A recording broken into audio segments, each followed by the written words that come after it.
SIR চলাকালীন যে ছবি দেখা যাচ্ছিল বাংলাদেশ সীমান্তবর্তী জেলাগুলিতে, যেখানে বাংলাদেশে ফেরার হিড়িক পড়ে গিয়েছিল মানুষের মধ্যে, এবার ভোট মিটতেই এবং হোল্ডিং সেন্টার চালু হওয়ার নির্দেশ জারি হতেই সেই ছবির পুনরাবৃত্তি হচ্ছে। উত্তর চব্বিশ পরগনার স্বরূপনগরের হাকিমপুর সীমান্তের ছবি দেখছেন। কাতারে কাতারে মানুষ কিন্তু এখানে এখনো অপেক্ষা করছেন যত দ্রুত সম্ভব বাংলাদেশে এরা ফিরে যেতে চান।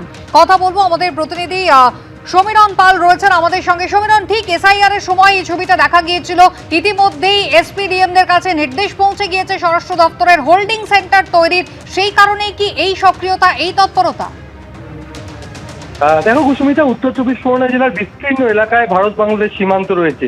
ঠিক যখন এসআইআর পর্ব চলছিল তখন আমরা দেখেছিলাম যে বসিরহাটের স্বরূপনগরের হাকিমপুর সীমান্তে বাংলাদেশে ফিরে যাওয়ার হিড়িক।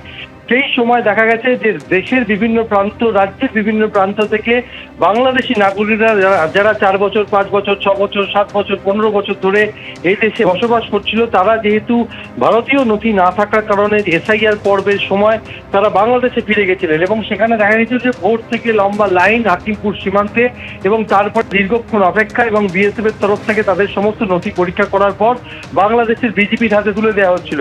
ঠিক একই ছবি গতকাল বিকেল থেকে ধরা পড়েছে হাকিমপুর সীমান্তে, যেখানে বাংলাদেশের সাতক্ষীরা জেলা রয়েছে ঠিক ও প্রান্তে।